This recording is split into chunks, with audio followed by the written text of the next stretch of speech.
Olá, sejam todos muito bem-vindos à segunda parte com Augusto Simões, autor do Bitcoin Samizdat, Pílulas Laranjas. Para quem não viu a primeira parte, o link está aqui na descrição. Faz sentido assistir a primeira parte primeiro, porque essa conversa é uma continuação da nossa primeira conversa, na qual discutimos ali a questão da existência do Estado, o quanto que o Estado pode interferir na liberdade individual. E o Augusto, para quem não sabe, na conversa passada, ele se assumiu socialista.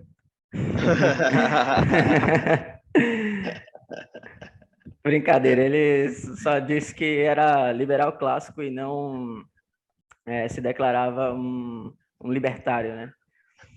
E então, voltando um pouco esse assunto, continuando nesse mesmo tema, eu gostaria de perguntar para o Augusto, porque assim, no episódio passado, você argumentou que a literatura, né, sobre a jurisdição privada, ela ainda é muito, está muito no início, assim, ela é muito verde, tem muito pouca informação de como ela realmente funcionaria na prática. Então, e isso eu realmente concordo, ela é uma coisa assim que ela tem uma crítica muito boa, né? O Hoffman, enfim, o Hop também, ele tem uma crítica muito boa, mas realmente tem muito pouco literatura de como esse sistema funciona detalhadamente. Mas seria uma questão parecida também com a questão do dinheiro, né? Porque, por exemplo, o Hayek, quando ele escreveu lá a desestatização do dinheiro, ele fez uma crítica muito interessante sobre por que o dinheiro na mão do Estado é, é, é ruim, por que deveria ser privatizado, né? Mas ele também não descreveu como funcionaria uma moeda privada da forma que funciona o Bitcoin. Só depois com a internet, a tecnologia, foi possível uma solução criativa que trouxe essa liberdade. Então eu vejo assim, a crítica ela ela é boa, né, dos anarcapitalistas. Eu concordo pela questão ética e eu acredito que teremos alguma solução também por meio da internet nessa nessa questão também da ausência do Estado. Eu acho que isso seria substituído por alguma solução criativa. Como que você vê essa? Você concorda comigo? Eu concordo. Como eu vejo o futuro, se o Bitcoin cumprir as promessas que nós pretendemos que ele cumpra, nós vamos ver daqui para frente um grande aumento da riqueza na mão de pessoas, né? Pessoas e famílias, e uma riqueza privada, não uma riqueza, a riqueza que existe hoje, que é a riqueza que ela é centralizada nos estados e em grandes corporações cantilionárias. E nós vamos ver um movimento de volta a uma riqueza mais livre, né? Então, os indivíduos e as famílias e associações menores terão mais riqueza do que essas entidades centralizadas. E isso até eu discuti na minha conversa com Leta, quando eu fui discutir o livro. Eu acho que nós vamos caminhar para um tipo de localismo econômico. Então, o Bitcoin ele vai dissolvendo o Estado por dentro, mas isso não necessariamente vai gerar um ancapistão do dia para a noite. Ele vai gerando blocos, vai gerando lugares de liberdade econômica e florescimento econômico, e essas pessoas elas vão se associar mais livremente e vão descentralizando o Estado por dentro. Assim que eu vejo, é assim que eu espero que aconteça. Mas, e como você disse, muito do que foi teorizado na teoria libertária, ela só é possível com incrementos tecnológicos. Aquele vídeo famoso do Hayek, ele fala, nós ainda precisamos criar um roundabout way, né, uma forma alternativa em que o Estado ele não consiga capturar a moeda. Precisa criar algo, porque o ouro foi completamente capturado. O ouro ele nunca mais vai voltar a ser o que ele era antigamente. Uma moeda Padrão mundial, né? o padrão mundial, porque ele tem todas as fragilidades de ser uma moeda física. Então, fisicamente, ele é custoso de transportar e ele acaba sendo centralizado pela sua própria natureza. Esse problema do ouro existe em outros aspectos da propriedade. Por exemplo, a propriedade privada, física, por exemplo, um pedaço de terra, ela precisa de você tem custo para manter aquilo e isso é facilmente apropriado pelo Estado. É curioso também, se nós olharmos na literatura libertária, eles mostram que a forma como a riqueza foi construída do século XIX para frente, ou da industrialização para frente, é uma riqueza em que os estados eles conseguiam crescer juntos com a riqueza, porque a fábrica, essa riqueza material, a própria riqueza agrícola, ela não pode ser, ela tem o componente territorial.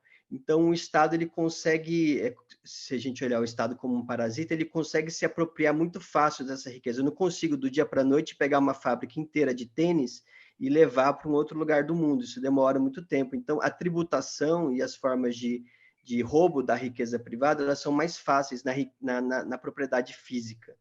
O Bitcoin ele é um bem monetário sintético, ele não é tangível, e ele pode ser transportado muito facilmente se nós compararmos com uma moeda de ouro ou com uma fazenda. Então, ele é uma propriedade, ele é uma riqueza muito mais difícil do Estado se apropriar.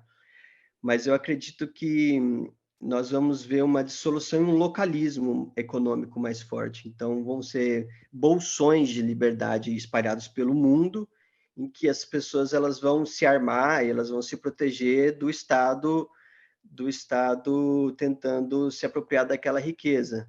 Mas quando eu digo que eu sou liberal clássico e não libertário, eu admiro muito os libertários do século XX, mas eu acredito que eles são continuadores, eles continuam na mesma tradição. Só existem diferenças, às vezes diferenças mais sutis entre as teorias deles, mas eles apontam para o mesmo fim, para o Mesmo problema, né? Combatem o mesmo mesmo, problema. Isso, combatem o mesmo mal. o mesmo mal, isso mesmo. Eles não romantizam o Estado, nem os próprios Founding Fathers romantizavam o Estado, mas é o que eu digo assim, eles implantaram uma tecnologia social para tentar combater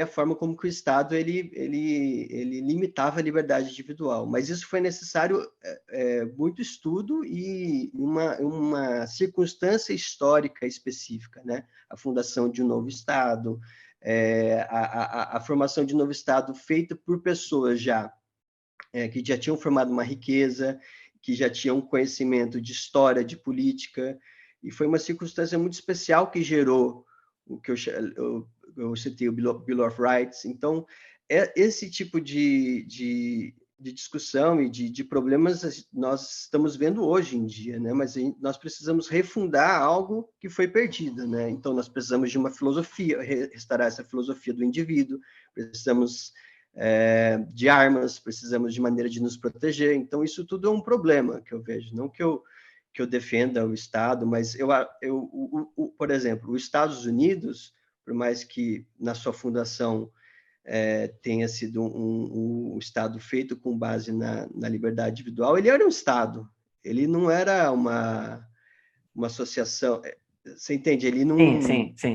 Ele teve seus aspectos estatais, ele não era simplesmente uma empresa ou uma organização 100% voluntária. Então, nós temos que analisar diferentes componentes em que nós justificamos o uso da força, a descentralização, a violência, mitigar a violência, mas é difícil você criar uma associação puramente privada, um condomínio, como a gente chegou a discutir na última conversa, se não tiver um mecanismo de coerção, por exemplo. Como que vai ser a governança desse condomínio? Vai ser por maioria? Vai ter uma... Então, se for por maioria, vai recriar um tipo de democracia, porque a maioria pode subjugar a minoria? Ou vai ser vai ter uma carta de direitos? São questões que sempre surgem toda vez que uma nova polis, uma nova associação política existe. É difícil você, na história da humanidade, tirar completamente o elemento político. O Satoshi Nakamoto fez isso com base na prova de trabalho, na descentralização, nos nós distribuídos, mas ele criou só um bem monetário, ele não criou um Estado novo, ele criou um bem, ele não criou uma associação política, por mais que existem elementos que ele teve que levar em consideração em relação à natureza humana. Eu até, como você citou essa questão do condomínio, eu sou cético, assim, também nessa uma sociedade 100% anarcocapitalista, mas dentre a existência do Estado é como aquela questão, tem os níveis, né? Mais liberdade e menos liberdade. E quanto mais descentralizado, obviamente, mais liberdade. Eu acho até estranho os países do mundo funcionarem de uma forma muito parecida. Tem muito pouca diferença entre as governanças de cada país. E se isso fosse mais descentralizado, acredito eu que existiria uma concorrência maior, como você citou, como funcionaria uma governança. Poderia existir democracias, sim, locais, mas isso existiria um governo do lado que não é uma democracia, que funciona de uma forma totalmente privada, que ele passará para os filhos, os netos. Até o Hoppe, no livro dele, ele cita a questão Das monarquias, da democracia versus a monarquia, que a monarquia ainda seria menos mal, né, do que a democracia na questão utilitarista, né, porque pelo menos numa monarquia o rei pensa a longo prazo, né, e em uma democracia o mandato dura 4 anos ali, e algum tempo, e aquilo vai acabar e ele vai querer tirar o máximo proveito. É aquela questão do o que é de todo mundo não é de ninguém. Aí vira a casa da mãe Joana e... O argumento dele é curioso mesmo, que é melhor uma monarquia de um rei que veja o seu reino como propriedade privada e respeite também os direitos individuais dos súditos do que uma democracia moderna que nós temos todos os incentivos errados na condução. Mas uma sociedade livre ou uma associação política livre, ela precisa ter certos... Por exemplo, ela precisa ser uma associação voluntária. Então, você não pode impedir que as pessoas migrem, né? Ou um argumento do Hoppe que eu acho super curioso, e é um argumento bom, que a democracia, ela diz que você pode ter muitos direitos, mas e o direito de secessão, né, que é o direito de você criar uma comunidade política nova dentro da democracia, isso já não é possível. A própria Constituição brasileira diz que, por exemplo, um governador, ele pode sofrer intervenção federal se ele quiser destruir a União. Então, por exemplo, imagine que nós temos um movimento de secessão muito forte no Rio Grande do Sul, o presidente da República pode remover o governador que diga: nós do Rio Grande do Sul queremos fundar um novo país aqui. Então, os próprios estados democráticos hoje impedem isso, que eu acho que vai ser a grande tônica do futuro em prol da liberdade, é criar estados menores, né, o localismo. Então, nós temos hoje 195 estados atualmente, aproximadamente, né, lá na ONU. Então, nós deveríamos ter mais de 2.000 estados. Eu acho que a questão é, o estado pequeno, ele é um estado literalmente pequeno. Ele tem que ser um estado pequenininho, ele tem que ser uma territorialidade pequenininha, assim como eram as cidades-estados na Renascença, assim como eram as polis gregas.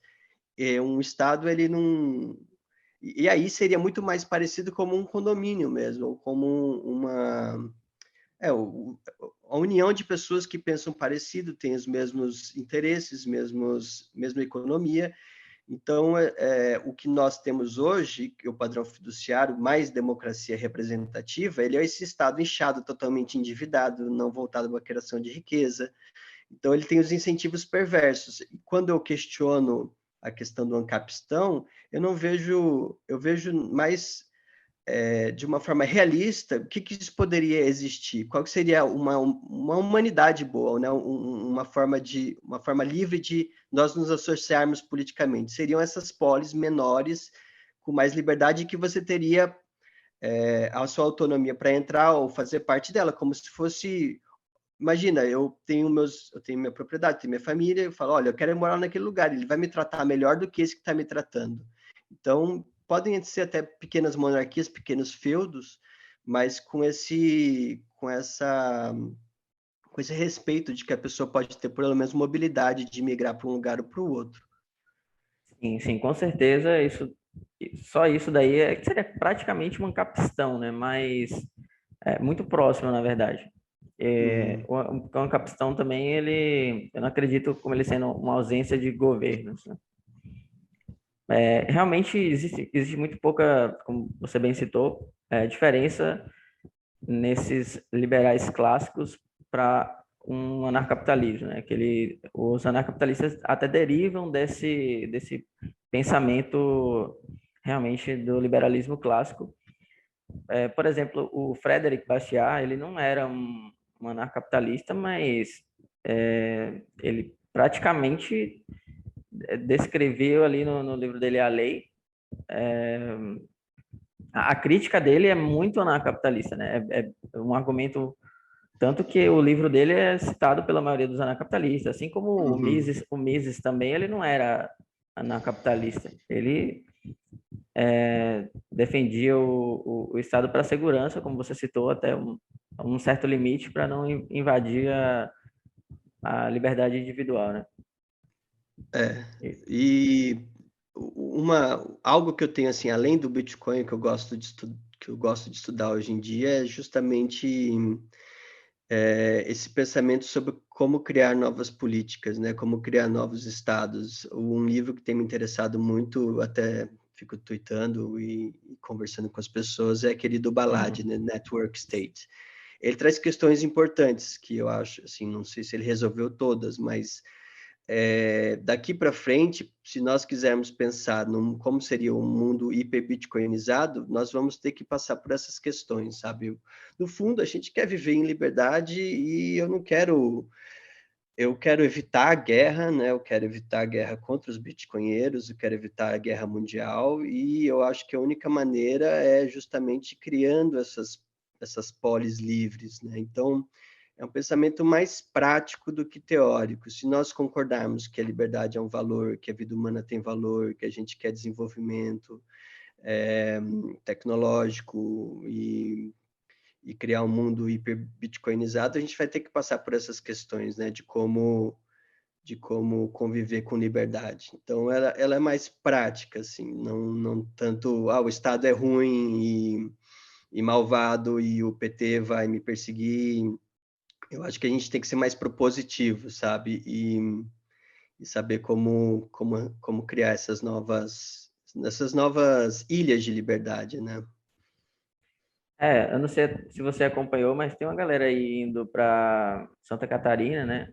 Uma galera libertária, querendo tornar uma cidade praticamente libertária, né? Diminuir os impostos e tal. Eu não acompanhei de perto, mas eu sei que tem uma galera aí querendo, planejando tudo para meio que pegar uma cidade, formar a maioria libertária para poder fazer leis mais libertárias. Mas, como você citou, dentro do território brasileiro, isso é muito difícil, né? É muito mais Um outro tweet seu bastante interessante, você cita assim, a propriedade privada nasceu em 2009, né?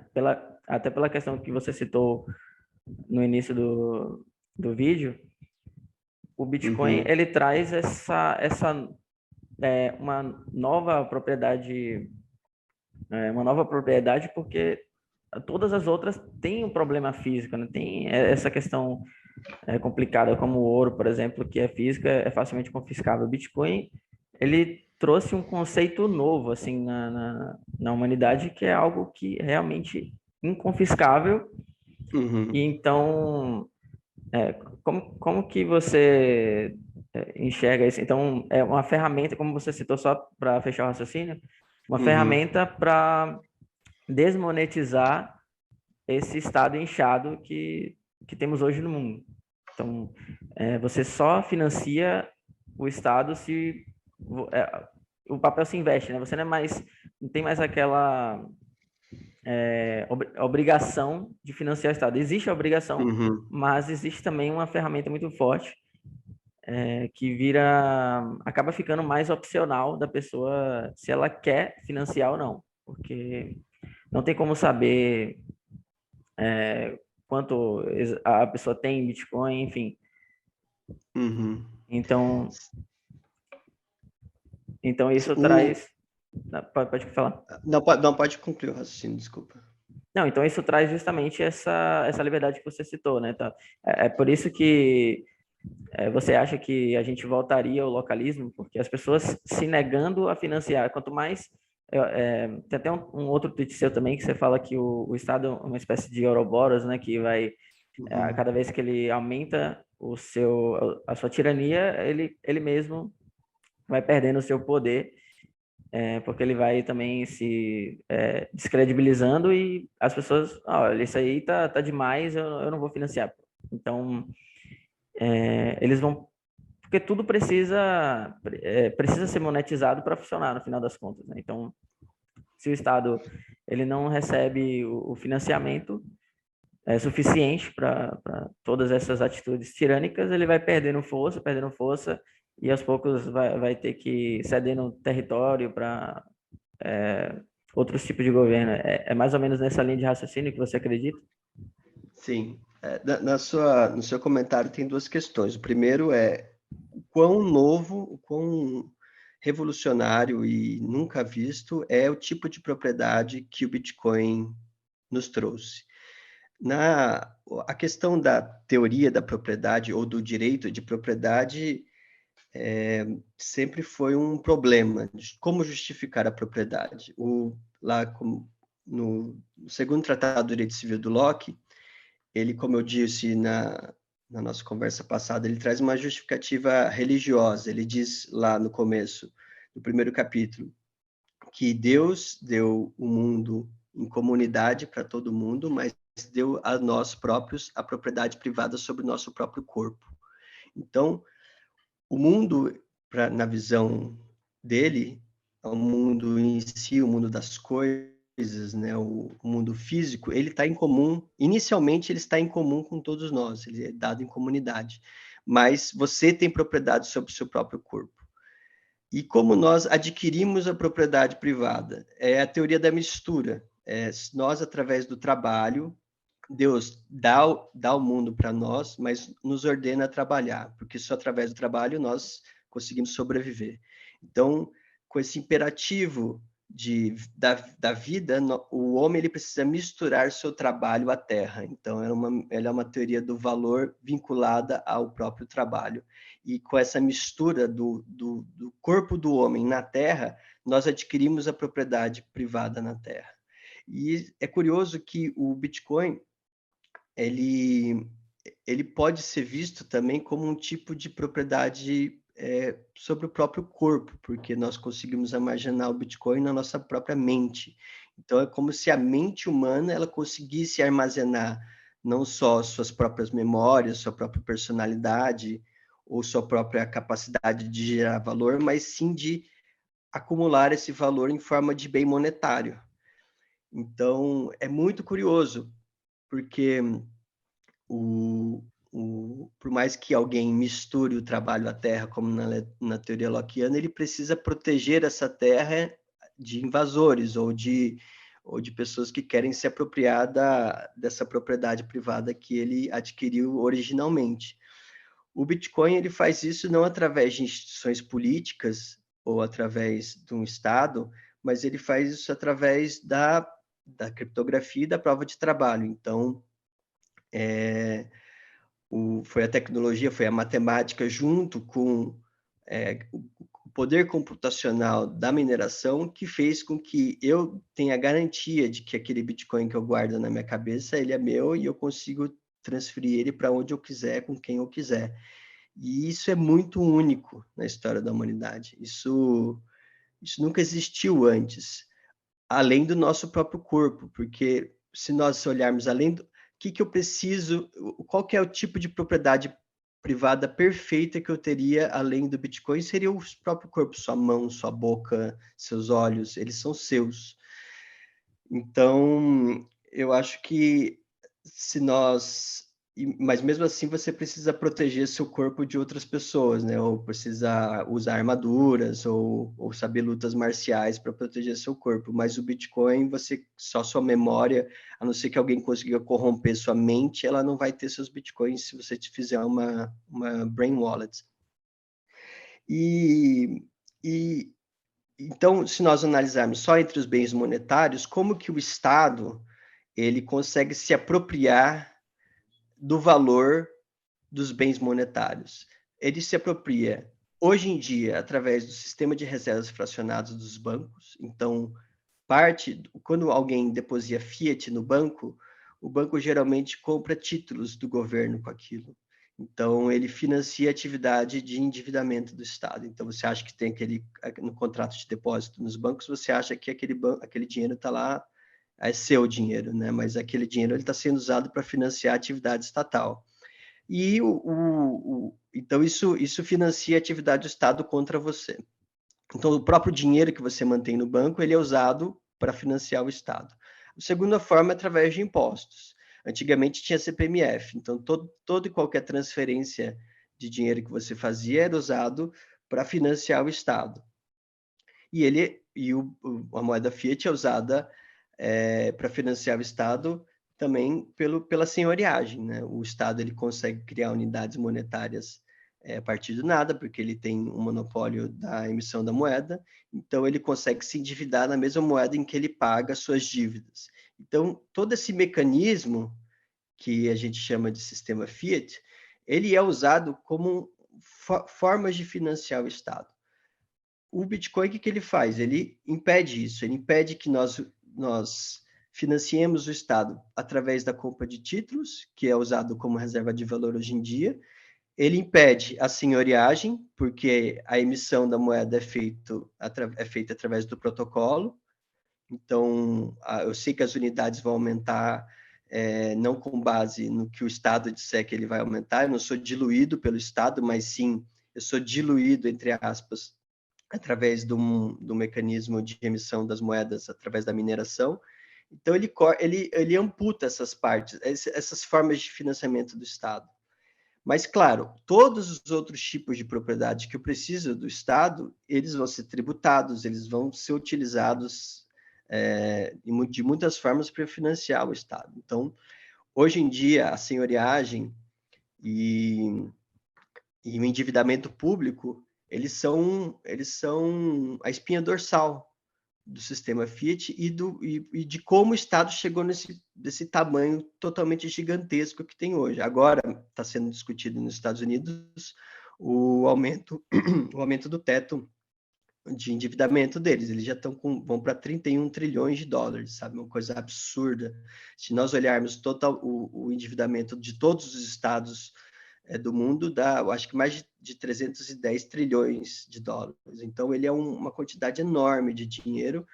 E o Bitcoin, como sendo uma reserva de valor que não sofre de senhoriagem, que você não precisa financiar o Estado para manter valor no tempo e no espaço, ele vai tirar uma grande forma de financiamento do Estado e gerar uma certa, se a grande maioria das pessoas utilizar o Bitcoin, né, se nós tivermos a hiperbitcoinização, nada disso será possível.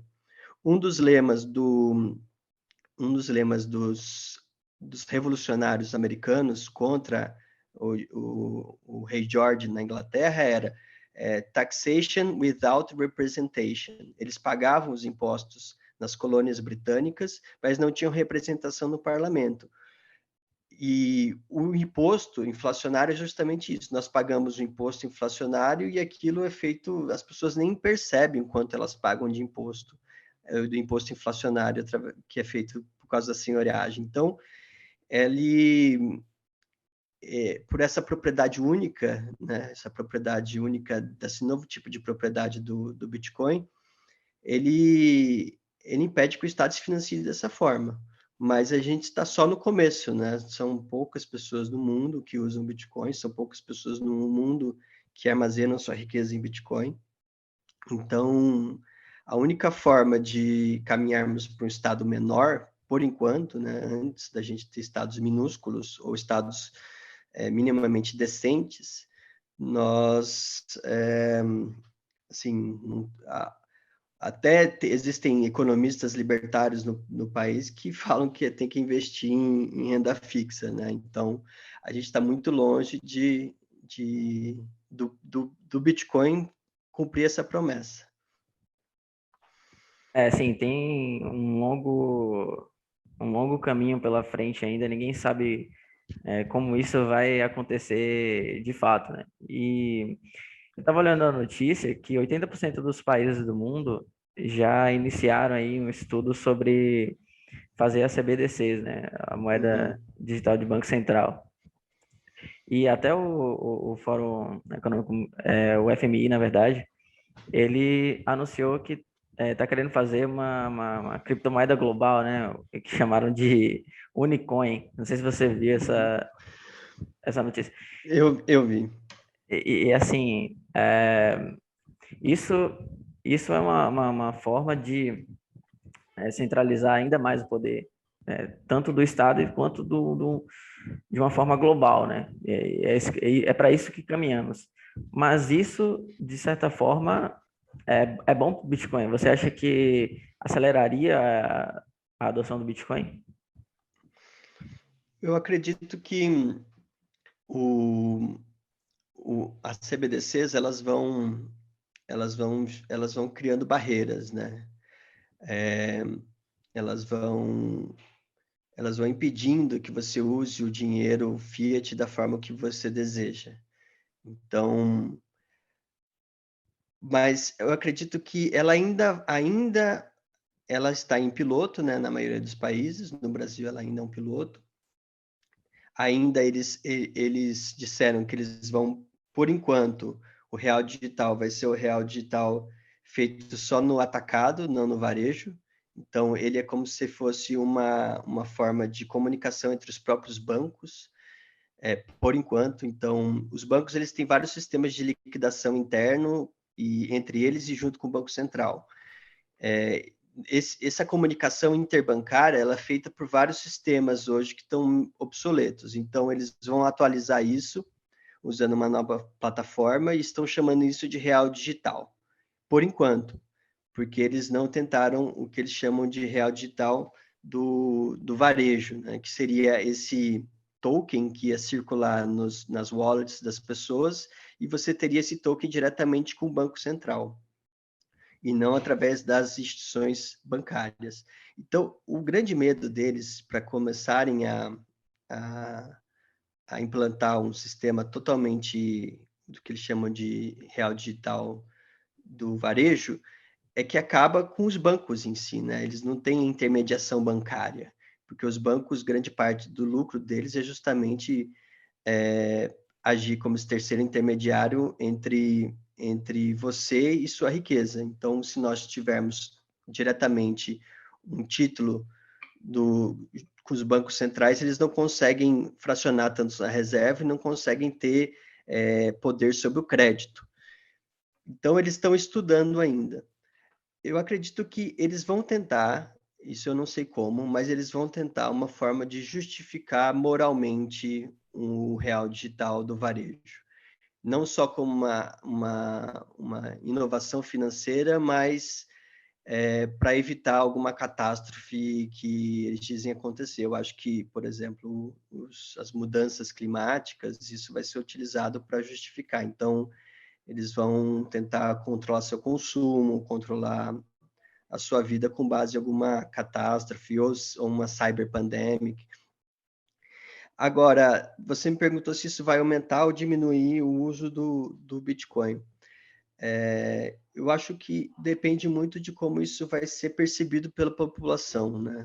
Isso depende de nós, né? De nós mostrarmos o quão nefasta é a agenda das CBDCs, porque 90%, assim, muita gente fora da nossa bolha, assim, quase ninguém sabe como funciona o dinheiro, né? Existe muita ignorância em relação a tudo isso que a gente está conversando, senhoriagem, imposto inflacionário. O imposto ele é visto como algo natural na sociedade, ele não é visto como uma forma de concentração e transferência de riqueza dos poupadores para o governo e para os bancos. Então, nós temos muito trabalho pela frente para mostrar como essa agenda ela é nefasta e como ela vai ser, e como o Bitcoin é uma alternativa, é a solução para isso, e, e que as pessoas devem usar o Bitcoin e devem usar o Bitcoin da maneira correta, né? Porque eu acho que muita gente compra Bitcoin, deixa na exchange, não tem trabalho de autocustódia.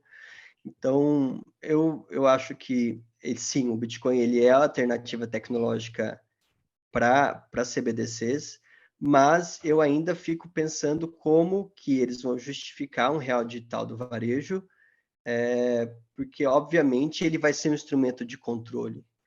Eu não sei o quanto as pessoas elas já estão anestesiadas e iludidas de que aquilo vai ser uma coisa boa, sabe? Ele é uma solução sem um problema à vista ainda, na minha visão.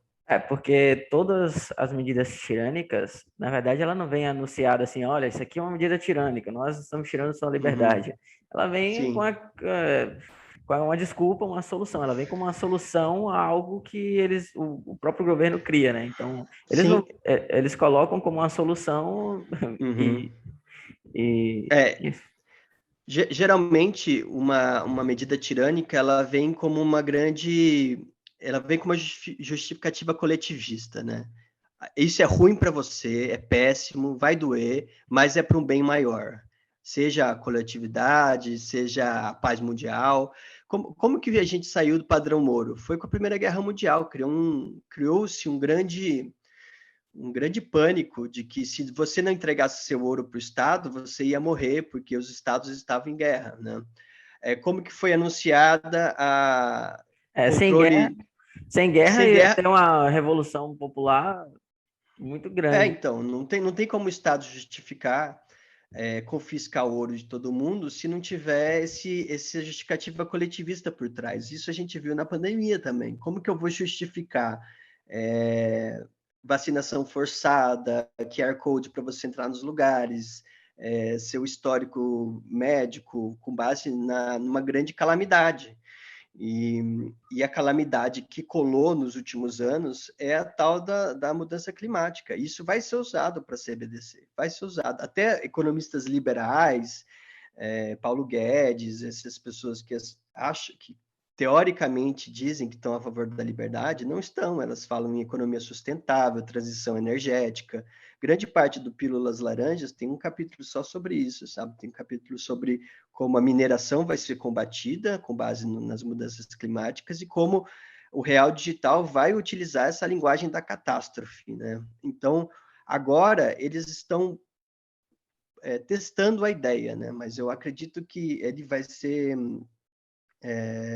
vão usar, claro que vão usar as desculpas de sempre, né? Terrorismo, contra a lavagem de dinheiro, contra terrorismo, mas eu acho que isso ainda não mobiliza tanto as pessoas quanto algo mais drástico, sabe? Eu acho que vai precisar de uma grande catástrofe para eles tentarem justificar isso, porque certamente ninguém vai ficar feliz de tentar fazer um TED ou tentar fazer um Pix e aquilo não ser realizado, e você vê que o dinheiro não é seu e que você vai ter um limite, uma cota atual. Então, o quão gado vai ser a população, eu já não sei. O quanto as pessoas vão engolir essas desculpas. A gente está vendo agora com o controle da internet, né? Foi necessário criar, uma armação de um golpe de Estado para logo em seguida proporem uma grande regulação da internet. Isso sempre tem uma operação antes de criar um certo tipo de, oh meu Deus, vamos morrer, e depois, olha, aqui temos uma solução, e essa solução é, vamos dar mais poder para alguma organização, algum time de especialista que eles vão resolver nossa vida. Isso vai ser feito com o Real Digital também.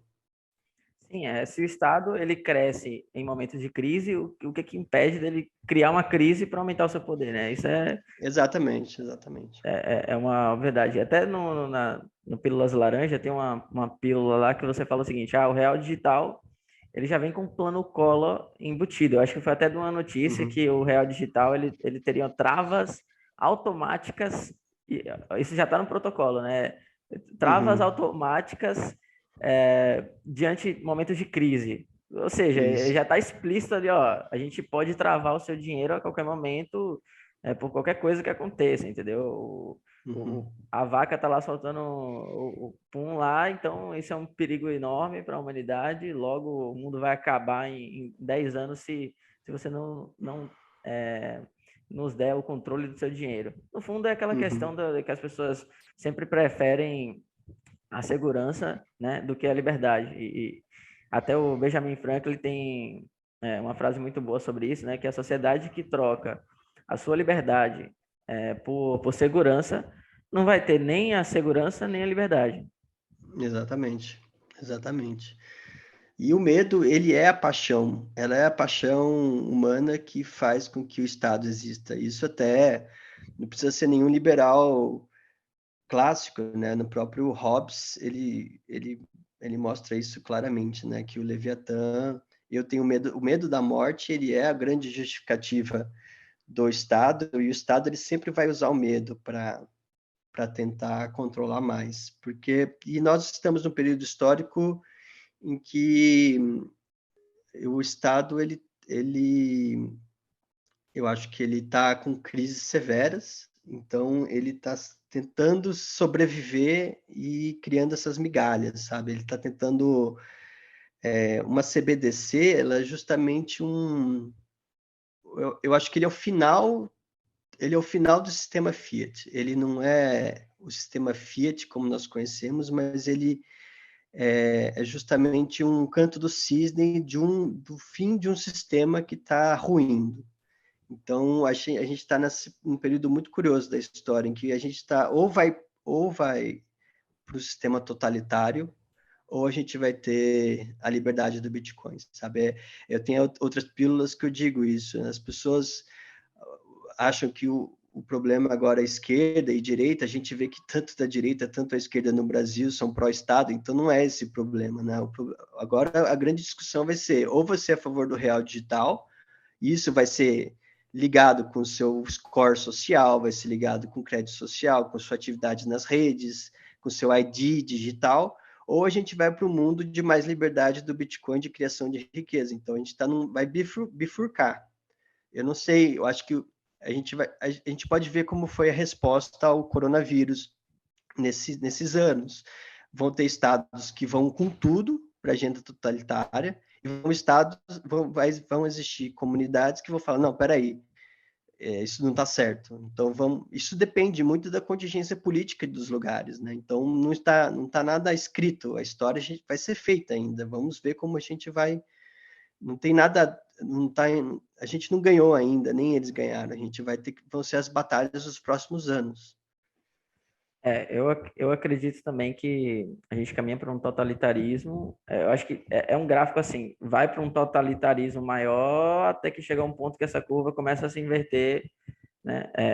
O que eu acredito que seja mais provável, mas não significa que isso esteja certo de acontecer, né? Até porque prever o futuro é realmente uma coisa de socialista, né? Não tem como a gente prever as ações humanas e Tem até uma citação que eu não me lembro de quem que era, mas tem uma frase que diz assim, o mundo, a ficção, ela faz mais sentido do que o mundo real porque ela precisa fazer algum sentido, né? O mundo real, ele não Uhum. precisa fazer sentido. Você, Exatamente.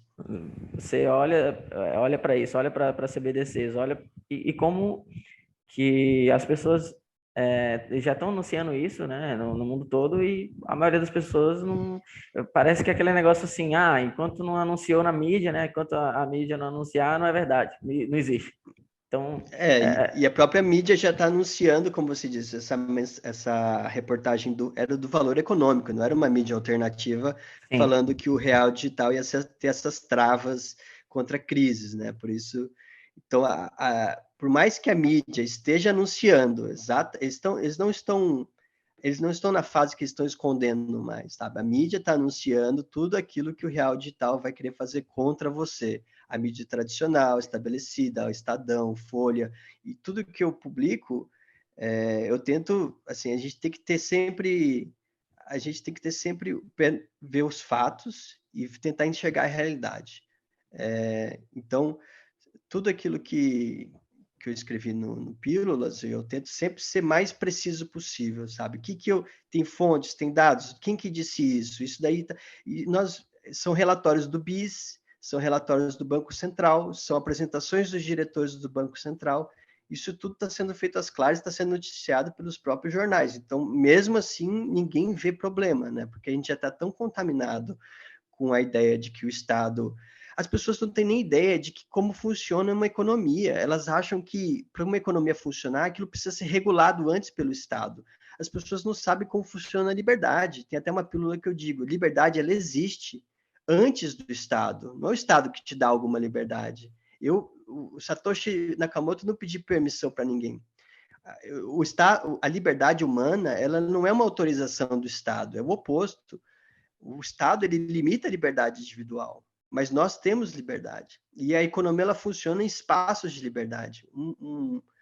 As pessoas, elas pensam, não vou comprar Bitcoin porque não é regulado, não é um mercado que ele não tem regulação, mas o mercado não é regulado por definição, o mercado primeiro, o Bitcoin, enquanto moeda, ele é o mercado, ele é a moeda mais regulada do mundo, né? Ela é o protocolo, eu sei a emissão, eu sei quem tem o quê, eu sei, eu sei exatamente as regras. O que não é regulada é a própria moeda.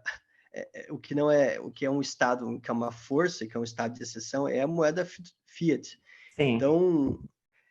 Então, é tudo invertido na cabeça das pessoas. Elas não sabem como funciona a moeda, elas não sabem como funciona a economia, elas não sabem como funciona a criação de riqueza. Então, a gente tem muito trabalho pela frente. Sim, com certeza. Com certeza, muito trabalho pela frente. Eu acho que entra aí numa questão também o efeito Lemingue, né? Que eu não sei se você já viu aquele. Tem um roedor que vive em tundras, que ele tem um processo cíclico que acontece o seguinte: eles começam a viram uma superpopulação de lemingue ali no território, daí eles começam a se apertar, eles começam a entrar em desespero e aí uns começam a se jogar e se matar de penhascos, né? E aí os outros vê o desespero e vão atrás. Então, se tá vendo todo mundo indo, ele vai atrás, vai atrás. Então, e aí vai todo mundo, uma grande parte dos lemmings eles se matam e aí sobra mais ou menos metade da população dos lemmings. E aí eles Uhum. até que eles vão lá e procriam de novo. Aí de novo entra na superpopulação e fica nesse ciclo, né? Então, Isso é muito importante, porque algo que nós não temos que ter é o comportamento de manada. E isso é muito fácil na internet e com a manipulação das emoções. Toda vez que alguém vê um vídeo ou uma imagem e fica chocado com aquilo, eu acho que as pessoas elas têm que primeiro pensar o que eu estou sentindo no momento, por que eu estou sentindo isso, e o que a pessoa que me mostrou isso espera que seja a minha reação. Porque é aí que começa a manipulação e comportamento de manada.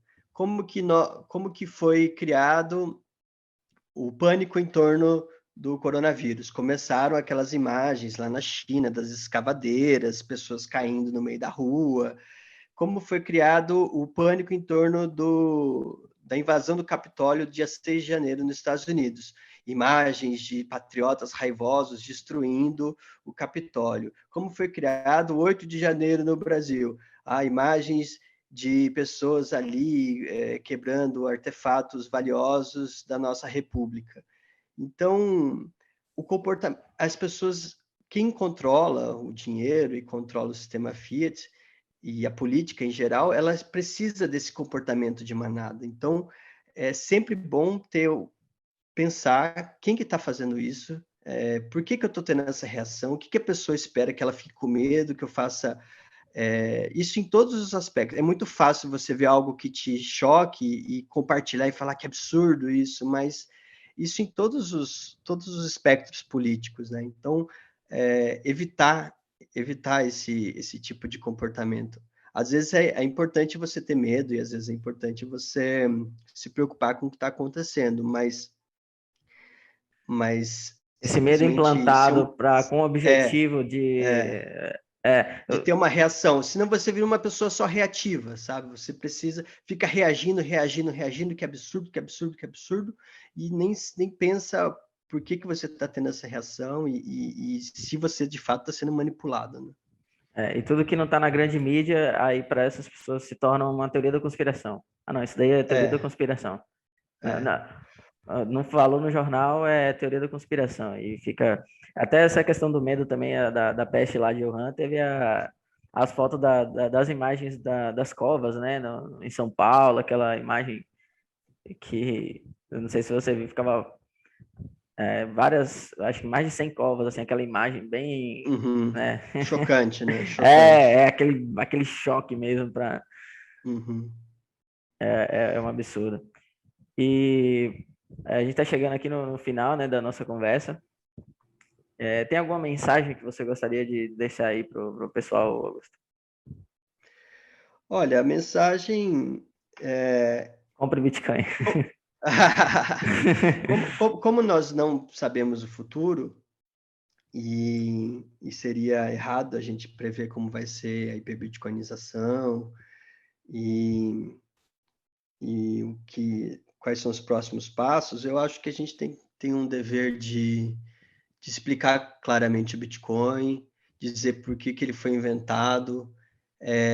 Uma forma boa disso, eu sempre falo, explicar quais são os malefícios do sistema Fiat, né, como ele funciona, como ele se apropria da sua riqueza, de uma forma calma, serena, e ver quem está curioso. Assim, tem pessoas no-coiners raivosas que nem adianta conversar, mas com quem ainda realmente está com dúvidas sinceras, ter a paciência de explicar, porque e eu tenho certeza que você também acredita, Eric, que é uma tecnologia boa, que veio trazer coisas boas, mas ela é difícil de entender, é difícil da É pessoa saber complexo. o que é complexo. A própria especialização da economia faz com que a gente tenha, cada pessoa, quando vai ter uma profissão ou sua atividade produtiva, ela se especialize naquilo e não pense em como funciona o sistema inteiro. Então, não é algo é algo até esperado na especialização do conhecimento, né? Que cada um vai para o seu nicho e o médico não vai saber como funciona reservas fracionadas, nem o sistema, né? Mas, então, é natural que as pessoas sejam ignorantes mesmo em relação a como funciona a moeda. Mas ele, assim como a linguagem, assim como o direito, uma instituição fundamental na sociedade. Eu acho que as pessoas elas têm um mínimo de dever de saber como isso funciona, e quem tiver curiosidade, como bitcoinheiro, a gente tem que explicar a autocustódia, as boas práticas, né, do Bitcoin, e, e eu acho que só assim a gente consegue evitar essa tirania, né, das CBDCs, ou da tirania que já existe, né, porque o Pix, ele já é meio caminho andado, né, um sistema como está montado hoje, ele já é perverso, muito perverso. a CBDC vai ser só um passo além, um pouco além, né? Porque só vai centralizar um pouco mais, porque já é um sistema quase totalmente centralizado, né? O Pix, seu Pix já pode ser bloqueado com uma canetada só, o dinheiro não é seu. Então, ele já é um sistema perverso. Ele já causa muito mal na sociedade. O outro livro, o livro mais recente do Saifedean, o Fiat Standard, mostra muito bem isso, né? Quais são os malefícios de uma sociedade endividada. Isso impacta seu alimento, impacta sua educação, impacta a sua saúde. Então, os malefícios do sistema Fiat, eles vão muito além de simplesmente ter uma moedinha ruim, sabe? Uma shitcoin estatal. Então, eu acredito que quem se interessa por esses temas é muito bom explicar, é muito bom saber explicar claramente como ele funciona, quais são os malefícios do Fiat e o que o Bitcoin traz de bom. Então, essa é a minha mensagem. Muito estudo e eu fico feliz de ver muita gente no Brasil, sabe? A comunidade bitcoinheira, ela está crescendo. Eu gosto muito de acompanhar os bitcoiners brasileiros, a comunidade portuguesa olha para a comunidade brasileira e admira a gente também, isso é legal. Então, a gente tem muita coisa interessante lá na comunidade americana, mas tem muita coisa feita por brasileiros que estão despertando, né? Então, eu acho legal. Tô otimista, mas eu acho que a gente vai ter muito trabalho pela frente. Muita guerra ainda para acontecer, né? E se a pessoa pode não estar interessada na guerra, mas a guerra está interessada nela, né? Uma das frases verdadeiras do Lenin, né? O Lenin também tem a frase que o Robert Kiyosaki sempre cita, que é: se você quer corromper o capitalismo, corrompa a moeda, né? E eu acho que essa também ele acertou, viu? É estranho que eu fui tentar encontrar a fonte dessa frase, eu não encontrei. Está no Eu livro do também. Keynes, é uma citação que ele faz do Lenin, mas ele também não fala onde o Lenin disse isso. Mas eu acredito que faz parte da ideologia. A esquerda geralmente ela faz isso, né? Ela gera hiperinflação e acaba com a moeda, porque se você quer fundar uma sociedade pós-capitalista, uma sociedade feita só com base em hierarquias políticas, você precisa acabar com a moeda. E eu acho que a CBDC ela é uma forma de você criar uma forma de crédito político.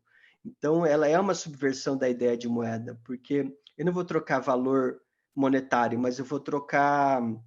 Você tem acesso a isso ou não, né? É muito interessante ver como funcionava a União Soviética. A União Soviética ela era toda hierarquizada, então dependendo do seu ranking no partido, você tinha acesso a determinados serviços ou não.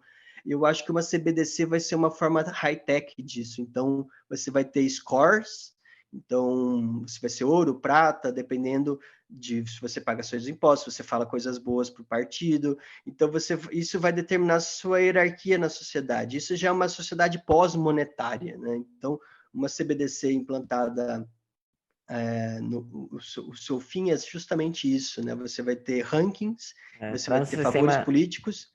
um crédito social, né? É um crédito social, social e político, né? Porque a sua opinião política vai determinar seu crédito social. Então, vai ser uma União Soviética high-tech. Você falou mal de um político, você não merece usar seu Não dinheiro. merece isso. Você está com Você. muito ódio no coração. Você tem que demonstrar mais amor, demonstre amor nas redes. Quanto mais amor você demonstrar, mais seu crédito vai aumentar. Então, se você demonstra ódio, vai ter aqui um algoritmo que vai determinar a quantidade de ódio, de termos pejorativos, tipo que merda, que droga, acaba com isso. Isso daí são sentimentos ruins. Então, a gente tem que cultivar sentimentos bons na sociedade. Vai ser algo assim. Não, eu acho que isso chegará em muitos níveis, por exemplo, até para pronome neutro. Você não usou o pronome neutro, Sim, não, você não vai poder você usar seu ofendeu. dinheiro, né? E como você cita Uhum, também, né, a questão da carne, né? Do CO2. Você já uhum. consumiu, já bateu o seu limite de CO2 nesse mês, você não pode mais ir no açougue e comprar carne porque já deu seu limite. É isso aqui que Sim. você pode consumir. A prefeitura de Nova York está com um piloto com American Express e eles já estão implantando isso na cidade de Nova York para ver como que seus hábitos de consumo alimentares estão impactando no nível de CO2. Então, eles vão ter toda uma contabilidade do seu consumo do cartão de crédito da American Express, que já vai ter um ranking de quanto CO2. Isso já existe em algumas outras plataformas de crédito já, O C6 Bank já mostra o CO2 que você... O C6, se você consegue comprar créditos para aliviar sua consciência, por enquanto é voluntário, né? Alguém pergunta, por que eu vou comprar crédito CO2, né? Para aliviar sua consciência, que você é uma pessoa boa, está fazendo bem. Então, mas isso para virar mandatório ou para virar... Não precisa ser explicitamente, você tem que comprar isso, mas se você tiver esses consumos, por exemplo, mas você tem um token de real digital. Se você consumir isso, você vai pagar uma alíquota menor no imposto de renda. Ou se você consumir isso, você vai matricular seu filho num colégio melhor, entendeu? Vai ser uma coisa mais sutil, não vai ser, por enquanto não vai ser, seu limite foi, não vou passar o cartão da sua picanha, mas vai ser, você quer comprar picanha? Tá bom, mas você não vai ter mais acesso ao SUS, ou você não vai ter mais acesso à Bolsa Família, então vai ser uma união entre benefícios que o Estado te dá e malefícios, então você vai ser esse ratinho sendo manipulado. Sim, e é uma questão de puramente crédito social mesmo. Né? Uhum. E também... tá me ouvindo? Tô ouvindo. É isso. Então, isso eu acredito também que vai ser chegará nesse nível, né? O sistema de CBDCs, ele vem com esse objetivo. Né? Você vê que eles vão implementando aos poucos esses conceitos para que fique mais palatável. Palatável, Né? É aquela água que tá o sapo na panela, ele vai aumentando um pouco, o sapo não percebe que a água está ficando quente até que ele morre cozido, né? Então, eles estão esquentando a água. Por enquanto é voluntário, como você citou. Até que chegar um ponto, daqui a pouco, acredito que pode ser multa, né? Você gerou uma multa aqui. Agora é engraçado que é voluntário e esse dinheiro magicamente resolve o problema, né? Não tem como... É totalmente contábil a fraude, né? Totalmente contábil. Não tem nada de científico por trás. É um jogo, né? É um jogo. Não, dê dinheiro aqui para o Estado que tá resolvido o problema, entendeu? Automaticamente os políticos resolvem todos os problemas, entendeu? Então, é só isso que precisa. É basicamente essa linha de raciocínio. Fazer as pessoas... Tem gente já se matando por essa questão de consumo, né? De CO2 e tudo. Enfim, é realmente deprimente. Augusto, muito obrigado por mais uma conversa aqui, estar aqui novamente com a gente no canal. Eu que agradeço o convite. Será um prazer sempre conversar com você, sempre que você quiser voltar, o convite está aí, cara. Tá bom, estou à disposição. Muito obrigado a todos também que assistiram até o final. O link para o livro do Augusto também vou disponibilizar. Eu deixei no primeiro vídeo, também vou deixar nesse, né? O link na Refúgio Bitcoin. Já está disponível, né, Augusto? A versão física também. Também. Eles voltaram agora a imprimir a física, mas quem quiser comprar de graça, tem um link lá que é o e-book. Tem o físico e tem o e-book. Aí no e-book você coloca lá zero real e consegue fazer o download de graça. Tem PDF, MOBI, dá para ler em várias plataformas. Muito bom, muito bom. Muito obrigado a todos e tchau, tchau.